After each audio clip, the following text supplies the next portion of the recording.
Hello, hello. My name is Ian. Did you see that? My name is Ian. Did you see that?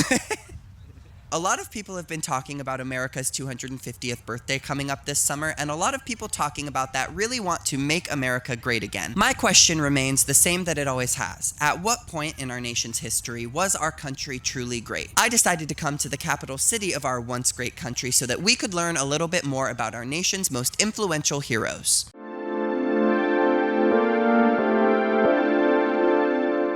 I'm standing in front of the Washington Monument, obviously named after George. It's also the tallest building in DC. There's actually a law in DC that says no building can be as tall as the Washington Monument or anywhere close to it so that it stays visible pretty much anywhere you are in the city. You might know George Washington as our first president, a commander in the army, an American icon. But what about the parts they didn't teach you in school? Over 300 people were enslaved by George Washington. Why the fuck would you personally need 300 slaves? He was also known as a very strict master and was accused of using enslaved people's teeth for his dentures. He earned the nickname Town Destroyer from indigenous people because that's exactly what he did. He ordered the destruction and devastation of the 6 Iroquois tribes in 1779, and that resulted in hundreds of deaths and thousands of people being displaced. George lost many more battles than he won, and he was a notoriously bad battlefield tactician, which doesn't sound like a big deal when you look at the rest of this list, but basically, on top of being absolutely, utterly evil, he was also a loser. Let's move on to our friend Thomas Jefferson.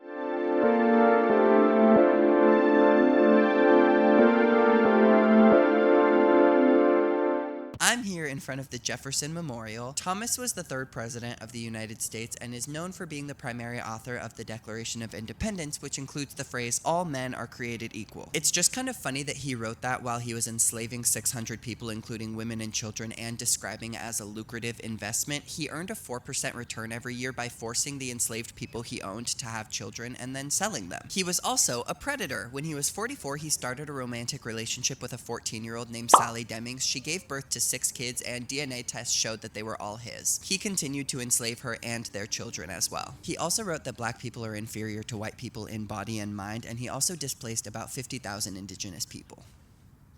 So Jefferson wasn't really a good guy, but what about Honest Abe?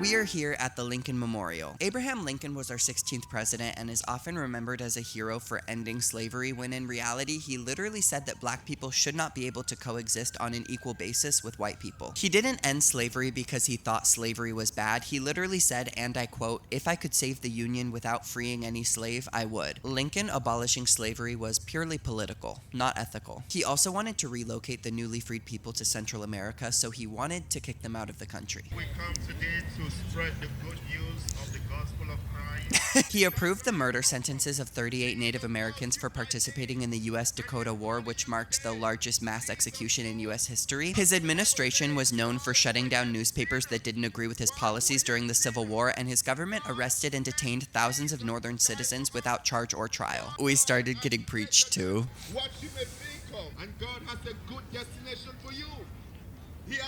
So after learning all of this, I'll ask again, at what point in our history was America a great nation? Thanks for coming along with me. As always, stay safe, stay gay, and have a good day.